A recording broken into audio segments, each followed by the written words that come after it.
Well, hello, writers. Welcome to episode number 303 of How Do You Write? I'm Rachael Herron, and I have a treat for you today as we are talking to Josephine Smith, who I met through my community, and I have just watched her soar. So that is going to be a fantastic talk. I loved talking to her. That is coming up. What is going on around here? Well, what is going on around here is I think I'll give you the quickest update of all, and then I'm going to pack a bonus mini episode inside this episode. I'm going to answer some questions that I got from Maggie, who is a patron at the $5 a month level or up, where you can ask me any question you have about writing, anything. Just come join. You could come join, ask me a question, get me to answer, and then unjoin. I wouldn't mind. Absolutely use me for that. So I want to pack that in here because otherwise I feel like I've been really busy lately and I don't want to miss doing that for Maggie. So what has been going on around here? I have just been having a really good time writing the Seven Miracles book. I am about 44,000 words into it, and it's a first draft that is just going along probably better than any other book I've ever written, because I'm trying this new thing where every day I look at my outline of what I've written and I give my brain some time to think about it. I've always, well, ever since I've worked with Becca Syme, I know that my brain needs some time to think. It's that number 2 intellection of mine. It needs to put the information in and let it process. So I've always done that around the scenes that I'm looking at, but right now I'm doing it in a bigger holistic way. I am still doing it the exact same way I always do, which is to start from the beginning and right to the end until the book is done. Of course, you could skip around in any order. Sometimes I might move forward, but I will never go back and edit. That is, editing is for later. In a first draft, I keep it strictly first draft hat on. Otherwise, as soon as I start editing, I get really tight, and the creativity and the intuitive side goes away. So I'm doing it that way, but I'm also keeping an eye on a macro level on all the scenes that I have written just by looking at the outline. It's really working well. And every day I come up with new exciting ideas and I just keep writing, and it stays fun. So it is working. That's the only update I have for you right now. It's just been great. So let's just get into the bonus mini episode questions. Again, these are from Maggie. Thank you, Maggie. And she says, quick round of indie publishing questions for you. I've done research and read some books, but what are your favorite tricks for finding the best keywords? So speaking specifically about Amazon, because it's the number 1 seller. Jeff Bezos is the devil, but we're still going to talk about it. On all platforms, you can enter your keywords, but on Amazon, they allow you 7. And a keyword doesn't have to, it's not just a word. A keyword can be a string of words, and there are different ways of finding strings. It is always worth thinking about and refreshing. I have a friend who just refreshed only her keywords on a book that had been out for a couple of years, and it jumped from 200,000 in the store to something like 30 or 40,000 in the store overnight, because she changed the keywords for keywords that were better than the ones she chose back then. So one way that I like to do it by hand is I will actually go to the Kindle store on Amazon and type in the first word of whatever your trope might be, whatever people might be searching for. So if you got a firefighter romance, you would type in firefighter, which I just did. So then it gives me keyword phrases. It'll autofill them below. This is what people are looking for. They're looking for firefighter romance. They're looking for firefighters free books. They're looking for firefighter free books. They're looking for firefighter romance novels. They're looking for firefighter insta love. There's an interesting one. When I click on firefighter insta love, there's only 418 results for firefighter insta love, but people are looking for it. So I might actually go into some of my firefighter romance. I've just decided this right now and update that and see what happens. But that's doing it by hand. And I honestly really love a couple of the paid services that help you with this. I think that Kindle Trends is fantastic, really useful. Go to Kindle Trends and look. They have a couple free tools that you don't even have to sign up for, but you can look at categories where your book could be placed, not necessarily keywords, but categories. And then I also really love Publisher Rocket. Yeah, that's what it's called now. It's a beast of an app. It does so much heavy lifting. Do look at the videos if it is a little bit overwhelming for you, but that's where you're going to find really detailed information on how many searches there are for firefighter InstaLove per month. And how much does the person who's number one in that particular, for that keyword or category, how much are they making? Is there enough searches? Are there only 7 searches a month on Amazon for whatever you might put in on a keyword string? That's probably not enough. You want a high amount with fewer books in the category. So Publisher Rocket can really, really help you with that. It is, I can't remember how expensive it is, but it is worth it. I will just say it is worth it. I should get an affiliate link for that if they have one. I'm going to look into that. Okay, next question. With a debut indie novel, so exciting. What are your thoughts on KU versus wide if it's going to be a while before you publish book 2? So KU, for people new to this whole game, KU is Kindle Unlimited. Your book can come out on Kindle, which is the e-version. And it can also, if you choose it to, it can come out in Kindle Unlimited, which means you are giving exclusivity to Amazon. You can't sell the book anywhere else in e-version. You can't sell it on any other site. You can't sell it on your own site. It must stay in Amazon only. You can do a print book. You can circulate those anywhere you want, but the ebook has to be Amazon only. If someone is a member of Kindle Unlimited, they are a member of the subscription service that for $9.99 a month, they can read all of the KU books for free. And writers get paid by a fraction of a cent per page. That money does add up.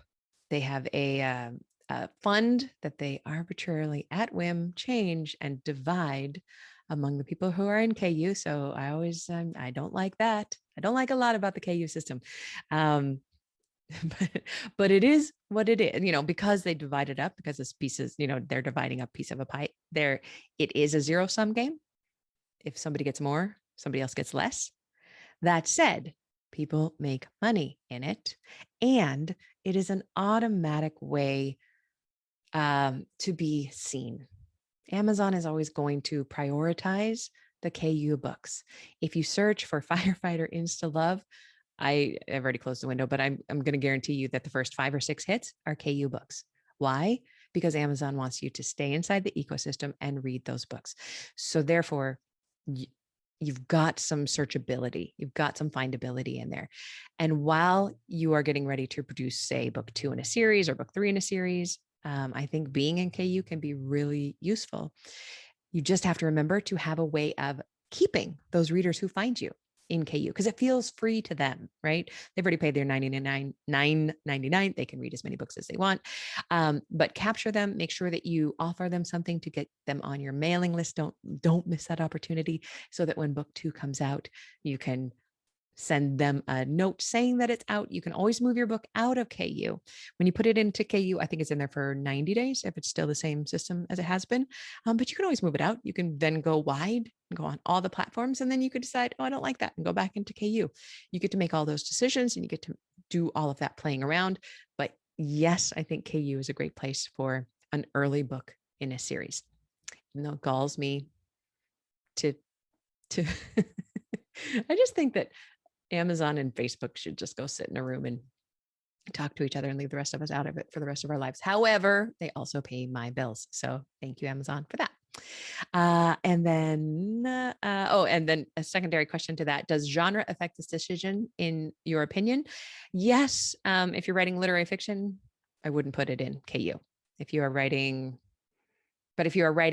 regular genre commercial fiction, KU is a great place for it to be, especially for things like romance, chick lit, science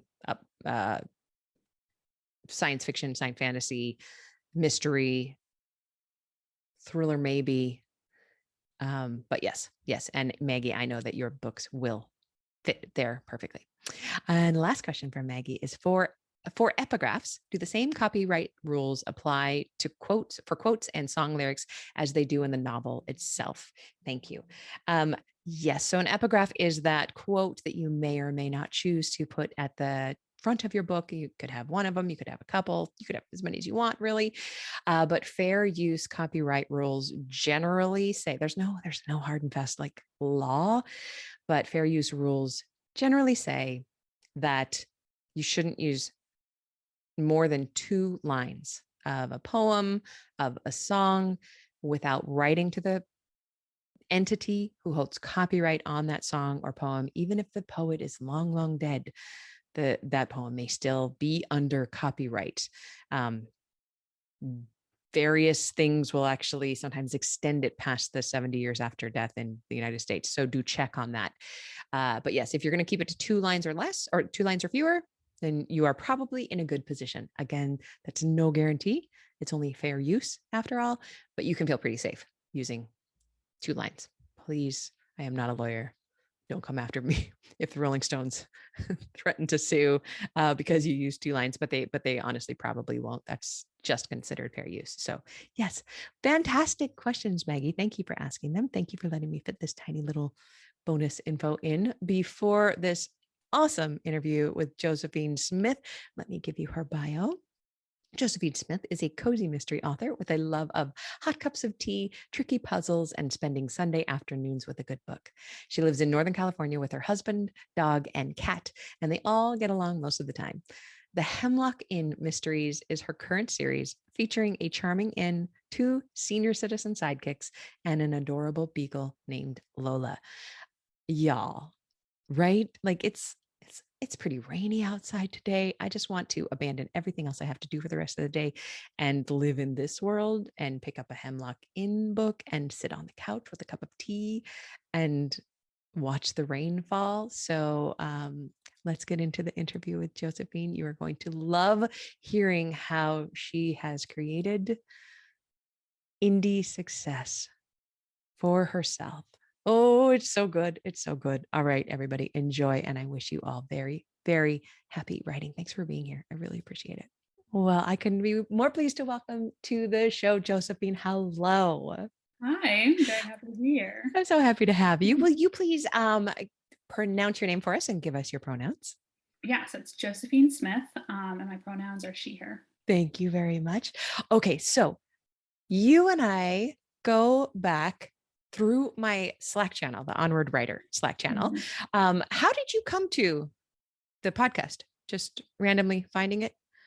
Yeah, so I think in like 2018, 2019, started to get sort of more serious about writing. I'd always sort of done it in the past, but at some point it was just kind of like, I think I want to try to do this, and was looking into different like publishing options. Found like traditional publishing initially, and then at some point discovered self-publishing. And so your podcast was one that kind of like appeared just sort of out of the air, along with like a couple of other ones.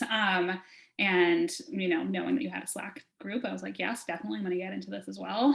So I think it just sort of fell into my lap, but honestly has been like such a treasure and such a like inspiration over the past few years as I've like gotten more serious about writing, and it's been a great kind of place to go to get inspired. So thank you so much for putting it on every week. I love that you say that, but honestly, the reason I have you on the show is because you are inspiring to me. You jumped into a 90 days to done challenge on your own and like nailed it.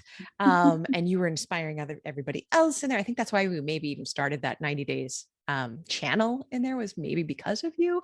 And you posted something in there, and I'm going to read it out loud if you don't mind. And I just freaked out. I was so excited. So this was probably, when did you put this?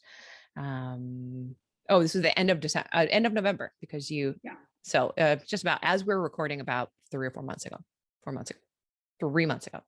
This is what you put. I just finished my final copy edit and read through of the 4th book in my cozy mystery series and have sent it off to my proofreader. I'm aiming for publication at the end of December and feel confident that I can hit that goal. When I made a plan earlier this year, probably over the summer, to work on my developmental editor's edits during November on book 4, while also doing NaNoWriMo, I was pretty nervous I wouldn't be able to do both. And there were many moments in the past month where I didn't think I'd make it, but I'm on track to finish Nano by the 30th. And I sent book 4 to my proofreader a day earlier than I told her. And I'm feeling pretty proud of myself. I've got a day job, and so managing all these books alongside the job has been a challenge, but becoming a full-time author is my main goal. So I've been working hard to edit, write, and publish these books. And if book 4 does come out by the end of December, it'll be my 4th published book this year. So you posted this, and there's a certain like mental and sometimes physical dance that I do, which is like me basically like lying down on my office floor and just doing this like happy flail thing that basically happened when you did that. And I was so excited for you. And also other people in the Slack were like, okay, how did you do that? So first question, and I don't know the answer to this because I forgot to look it up. Did book 4 come out by the end of December? It did, and it came out like 2 weeks early too. What? So like hearing that spoken back to me, I was like, oh wait, yeah, I got it out like faster than I expected to. You did it, and your covers are gorgeous. Your covers are amazing. So I kind of want to talk to you about, we're gonna ask the normal questions that you're used to hearing, but first of all, like this dream of supporting yourself with the writing is something that you have just attacked and taken as your own, and you're making it happen. How do you feel about that? Amazing. And like it's like a dream that I've had since I was a child that I didn't know that I had since I was a child, because I've always been a reader. I've always loved books. And I think I just, it was not something that seemed like possible because, how do books get made? I have no idea. And then eventually I sort of learned about like traditional publishing, which like makes sense in some cases, but it still seems sort of like, would take time. There's hurdles, there's these things to go through. And so just the ability to, put these books up like on the internet and have people read them, have people like email me and tell me how much they love them. It is surreal. It's fantastic. It's just like, I want to do this for the rest of my life, and I want to do whatever I can to like continue it for as long as I can. It's so surreal. Like it just doesn't, I'm like trying not to like, I don't want to get too much in my head in general. I don't want to get too much in my head about it because I don't want to like take myself out of it. I'm like, oh, I'm just going to each day put my head down and focus on what I'm doing and not get too caught up in like what is happening, because it's so rewarding. And so, I don't know. It's very surreal. It's very amazing. And I'm going to say that I really want to celebrate it with you right now. So you get to be in your head about it for a little bit. Like it's hard to celebrate this with other people in your life who aren't writers because they just don't get it. They're like, yay, I don't know how you're doing it, but that's great. But writers get it. So I just want to say congratulations. And you've done it all the right way. And I've been watching you do this. You're doing it all the right way. You're not writing a crappy book, creating a cover on your own, throwing it up on the internet, and then ranting and raving when the one review you get is bad because it was never edited. You went out and you learned the rules. I mean, rules with quotation marks around them. But some of the rules include writing a damn good book and then getting a damn good editor and then doing the edits, being edited, accepting that, doing the copy edits, doing the proof, all of that work while working a day job. So can we please talk about how you get this done? What is your writing process? What does it look like right now? Yeah. So I get most of my writing done on weekends. I kind of started getting serious about publishing during COVID, like April 2020 was when I started writing the first book. And I found that just like weekends, we weren't doing anything else. I don't have kids, like I'm married, but you were not baking bread. You were writing books. Yeah. My husband did that. And I was like, I don't really feel like baking. And so my weekends have really just become like my time for this writing. And it's now sort of gotten to the point where I'm like, 2 or 3 hours on Saturdays and Sundays, I'll just like focus on the books and focus on whatever I need to do during that time. I think the thing that's really helped me is having like a plan of what I want to accomplish. So starting out, I like didn't know how long it would take to do a first draft. Didn't really know the editing process, especially was like so challenging and it's like so much work. But over time, I've been able to sort of like guesstimate for myself, like it'll take about this much time. I'll give myself some breathing room. And then basically like planning out, like, what does that look like for a book, like months into the future? When do I expect to be done with this? And so then thinking about each day, what little bit do I need to do each of those days to get like closer to that finish point? And a lot of times the weekends will have more work than weekdays, because like with the day job, it's just, I can't guarantee at all that I'm going to be able to do any work either before or after. So I'll have a plan, like at any given moment in time, I'm either writing a first draft or doing edits, looking at my editor's edits. And I've just gotten very specific on like, these are the things that I need to do. And these are the only things, like the most important things and the only things I really have to do. With like Mm. self-publishing, obviously there's a lot of other stuff that goes into it that I've had to kind of fit in around all of Mhm. that, and figuring out like how to balance that and still make sure that I'm doing the writing. Like, but I always view the writing as like, this is the thing that I've committed to. So as long as I get that done, I'm like in a good place. But it's really been weekends and just like devoting that sort of early morning time to like focusing on the books, and then, whatever else kind of comes of that, it's just like extra. So even if you're just getting the weekend time, you're looking at around, 5 to 6 hours in a week. We can write whole books in 5 to 6 hours a week. And that comes as a surprise to a lot of people who are like, well, I must be doing it for 4 hours a day every day. No, absolutely not. Yeah. You have to have a life to be a writer. Um, but you do sound very detail oriented. It sounds like you're able to manage a project. Also, it seems like you have the secret sauce because um, the knowledge that the work has to get done and not Mhm. all the other stuff, because it is so easy to go down the rabbit holes forever of, Mhm. what Mhm. does it look like if I'm going to get an editor? What do I look like? What do I think about book covers when the book isn't even done yet? Yeah. So congratulations to you Thank you. for grabbing that. What does your husband think about like you bursting out of this chrysalis that he was not even aware you were in? He's been so supportive. We got married in 2019, late 2019, and You've been I'd been very like sort of busy. talking. Yes, yeah, the last few years it has been a whirlwind. But I'd been kind of talking about like writing and wanting it to like be something that I was doing. And he'll be fine with me sharing sort of the like personal thing between the two of us. But in his vows, he called out the fact that I was like doing such a good job with the writing, and had like really, even if we weren't like talking about it, because he's not necessarily a writer, he's still, the fact that he noticed it and like was inspired by it, like that was really just like wonderful to hear, along with all the other like great things he said at his vows. But yeah, I think it's just been so like inspired to see me kind of run with this, and take it in the way that, makes sense for me. And yeah, he's just been super supportive. That is lovely. And I would like to point out, for everyone listening, if your partner is not supportive, that is not a good sign. Partners do not have to read our work. Definitely is, some partners do, some partners don't, and that's definitely not part of vows in any way, shape, or form. But they need to support. They have to support. That's gorgeous. Okay, so what is the biggest challenge that you have when it comes to writing? Um, so I think it all kind of goes back to those initial issues I had when I was first starting out, and not really being sure if I could do it. And eventually sort of getting to the point of having to learn to trust myself and trust that I could Mm. make it through and get to a finished book. I find every single book I'm having to retrust myself and like remind myself that like I can do this. And I was talking to someone about, I think it was like maybe 3 or 4 weeks ago, when I was working on edits to send it off to my editor. I was like editing the first draft, and so it was like just such a mess, and I had so much to get through, and I just said, I don't know if I can do this. And I was talking to someone about it and saying that I like, I kind of feel like this happens every single time, that like these mid edits before I send it off are so hard. And they were like, yeah, it sounds like it is. You should like write that down somewhere and like remember it. Like, yeah, that's a good idea. So I like stumbled upon that note like recently, that I just like had written in a notebook. It's like, yes, they are those like mid edits, very hard. So I Yeah. think that's like, I've been able to continually trust myself, but I'm finding that it just keeps every single time it just keeps coming up, and like maybe it'll just sort of continue that way for eternity. But yeah, finding that trust and holding on to it is something that just, yeah, keeps coming up for me. Oh, that's such a good thing to say. My friend Mona McDermott always says, "Oh, I'm learning that again. I'm I'm constantly learning that I have the exact same problem that you do. Like I just do not trust myself to write this particular book.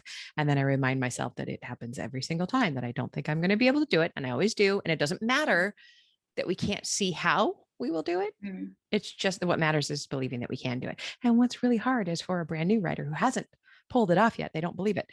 Um, but they can. What would you tell that writer? So I think I would say just the same thing. Like, why not? Why can't you do it? Mm. Okay, that's what I had to tell myself when I first started doing it. Like, well, I'm particularly because it was the middle of the pandemic. Like, I'm not doing anything else. Like, why not just like try to do this thing and just see what happens? I definitely, for me, a lot of like perfectionism would come out, and feeling like, what I was doing was a waste of time, that like, I don't know what's going to come of it. Should I spend this time doing this? And I just had to remind myself, well, like, yeah, what else are you doing? It doesn't really matter. No one's going to see it. There was no like deadline that I was working towards, no like external pressure. So like, why not just see what happens? So I think, yeah, that's like something useful for hopefully someone else to hear and kind of take with them. And then I think also when you are new and really sort of struggling with that perfectionism and struggling with trying to get through that initial story, I think acknowledging that it has to leave your hands at some point, even if you're not necessarily going to like hire an editor to self-publish. At some point, there's only so much work you can do on it, and just like passing it off to someone that you trust who can like look at it and at least give you a little space from it, I think is so important, because I think we get so caught up in thinking like, I have to do everything with this, I have to make it absolutely perfect, and we just go back and forth and back and forth. But I think if you're like feeling kind of stuck in that initial place of like, I have something, I think it's there, I don't quite know, and I just keep going back and forth, just like give it to a friend that you trust. Give like some of it, like a first chapter. I did that actually.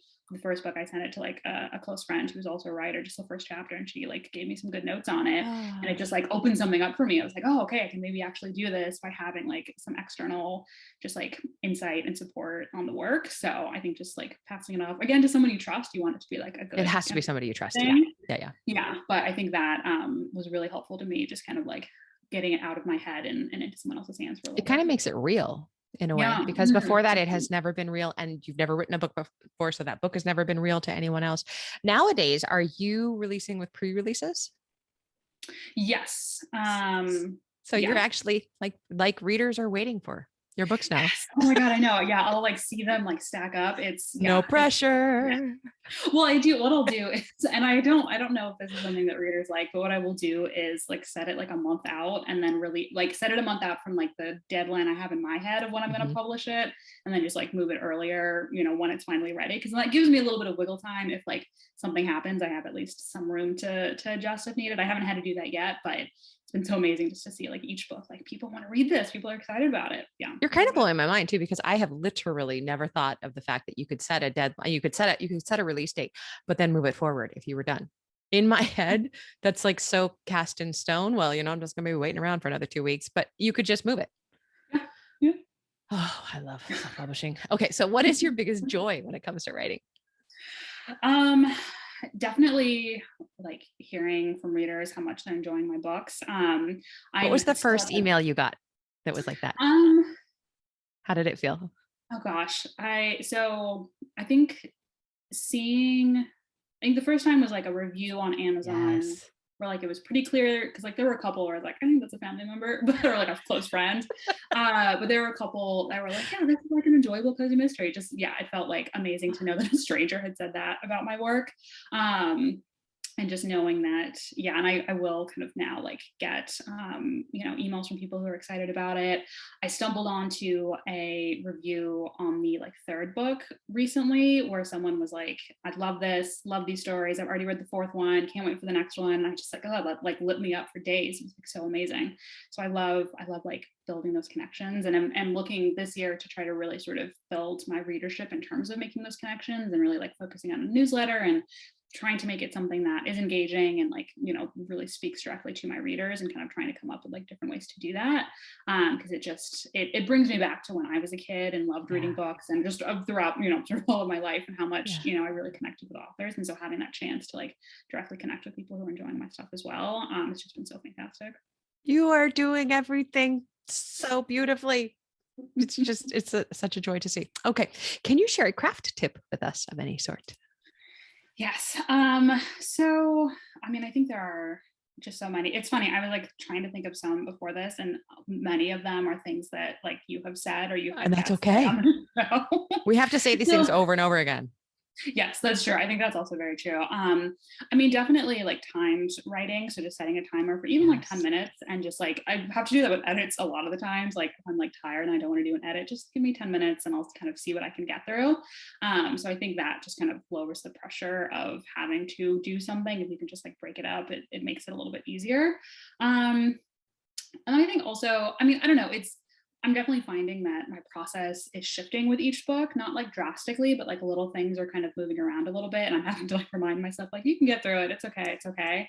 So I think just if you're finding yourself kind of like questioning what you're doing, or you're not really sure how it's going, or like where you're sort of going to get, just like trusting that you can get through it. It's not exact craft, but like, I don't know. I think that trust part is so important, because like we don't necessarily have like others to instill that trust in us, or like raise our confidence about how we can do it. And so just reminding yourself, like, this is something, you know, I'm going to put in my best effort and see what I can, you know, what I can get out of this. I think it's just so important to just kind of keep in mind that like mindset kind of shift. Do you have any way of like capturing that mindset shift? And the reason I'm asking is because I particularly use journaling for that. I'm constantly talking to myself and journaling. I have my own morning pages, but then in each book I have a journal, and I'm basically talking to myself about the book on a daily basis. Do you do anything like that, or? So I do like daily pages. So like usually in the mornings, and a lot of times stuff will come out of that. Yeah. I don't do like journals that are specifically for the book, but I have, when I find myself like feeling stuck and feeling sort of like I need something extra, then I'll go to the page and sort of say like, what am I feeling right now? How's it going? And every single time I write down like what is going on in my head, and I'm like, oh, I can get through this. I've done this. This is not a new thing. Like I've experienced this, or like I know how to get out of this. So yeah, I definitely think that the act of like taking it out of our heads and putting it down on paper can really help to just put that distance between us, and yeah, help to remind ourselves that like, no, we can do this. And you're having that conversation, like you could have that with a friend at a cafe, or you could have the conversation right here, right now with your pencil and your notebook, and it works. Well, it works a little bit differently, but it works. It just works. Yeah. So gorgeous. I love that. Also, regarding the timed writing, I was just talking to somebody the other day who pointed out that when she sits down for 45 minutes and writes, you know, she can get X number of words. But if she sits down for 3 15-minute sprints, so many more. Yeah. It's so interesting to constrain yourself that way. I remind myself of that a lot. All right. What thing in your life affects your writing in a surprising way? I think, probably like project management skills and like organizational skills. Is that what you do in your day job? To some extent. So I am in like HR and just manage different projects kind of in that particular field. But I'm definitely a very organized person and like to have a process, like to have like steps to follow. So I think that it's interesting because like writing is such a creative thing. You would think that like process would just, you know, so like those two things don't go together.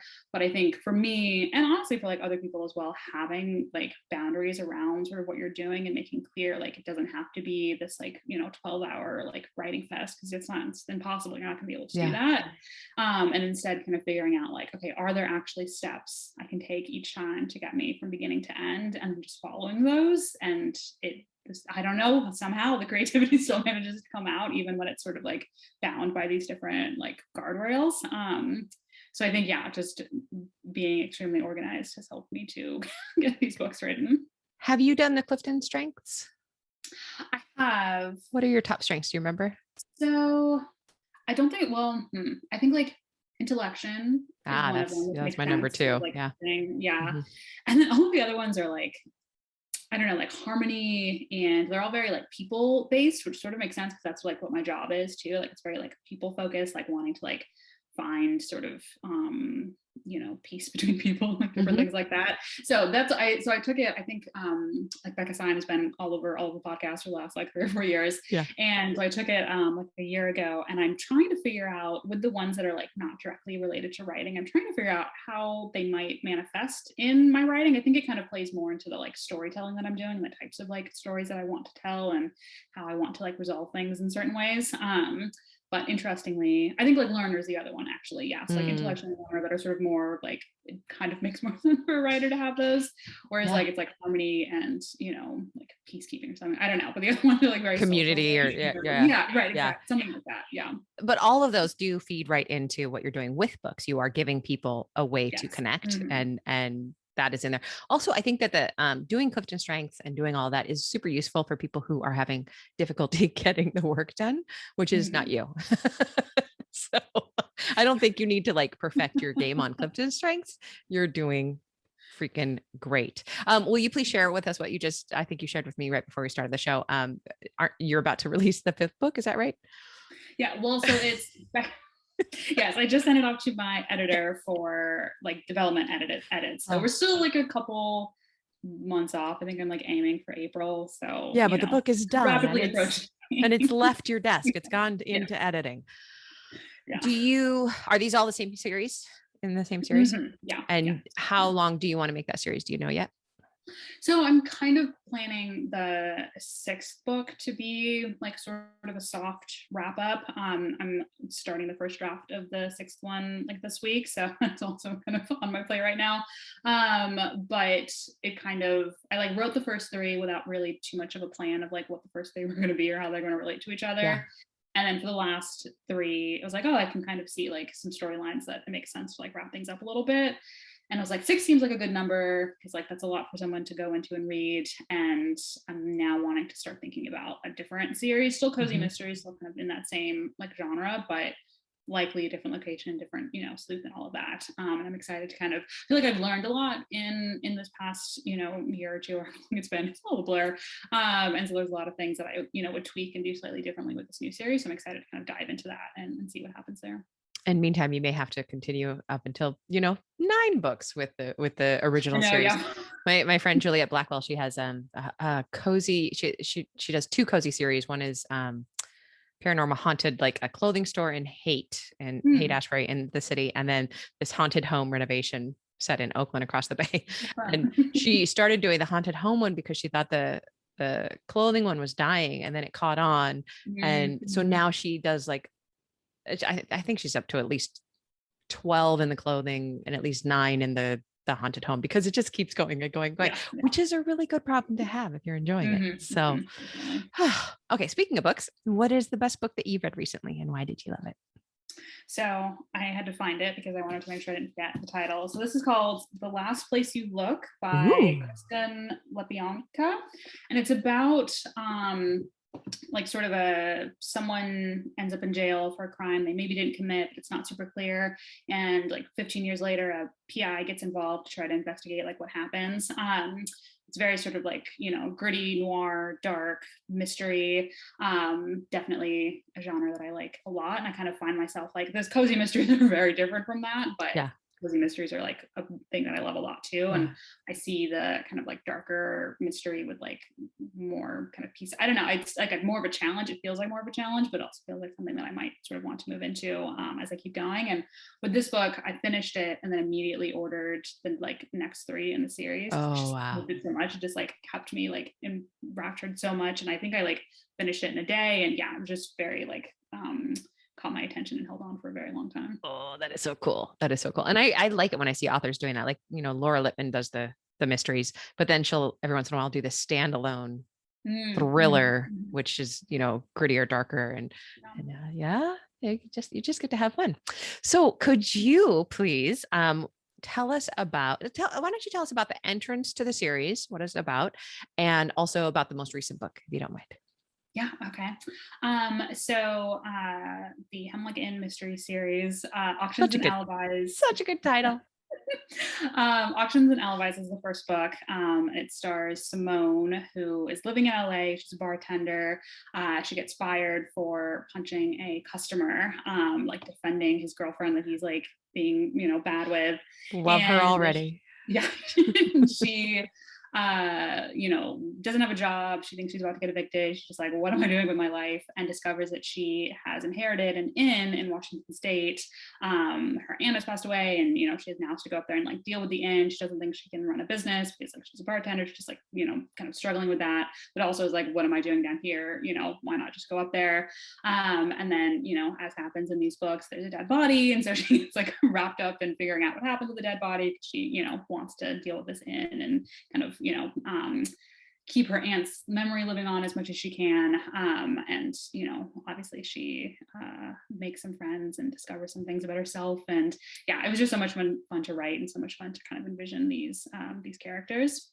And then the fourth book, which came out in December, I'm like thinking about the fifth one. I don't want to talk about that yet because we haven't nailed down the plot of that one just yet.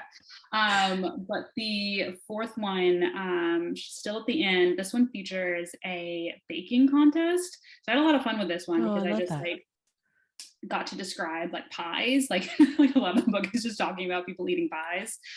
So that was a lot of fun to do. And at the inn, there's like a bistro attached to it, and the chef gets kind of caught up in the murder mystery in that one. So she's trying to help him.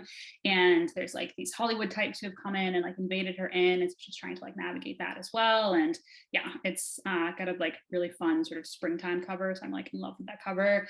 And the pie scenes were a lot of fun to write. And what is that one called? That is Bakers and Bloodshed. You have good titles too. You have good titles. You have good covers. You have a good series title. Where can we find you online? Yeah, so my website is josephinesmithauthor.com, and I'm on Facebook, Josephine Smith Author, Instagram, kind of like, sometimes online, not always online sort of thing, taking little breaks at times. But I do have a newsletter, and that's like where I'm, pretty active with my readers. And there's also a prequel that folks can read if they want to get it on my website. So you can get like a taste of Simone and her antics before kind of committing to the first story. And then that gets you sort of looped into my mailing list and get different updates on how the books are going. Might I point out again how perfectly done that is? That is exactly what you should be doing. Oh my God. I have not been active in your success at all, but I would like to officially tell you, I'm so proud of you. Like you're just freaking nailing it. You're doing so well. And I'm so appreciative that you said yes to coming on the show and talking about this. And you're building your career. We obviously like have not been taught by you or anything like that, but your podcast has been just like such a big part of my writing career, and just like knowing that you're there sort of encouraging writers in general. So I view you as like very instrumental in all of this. Oh, Josephine, thank you so much for being on the show, and happy writing to you. Thank you.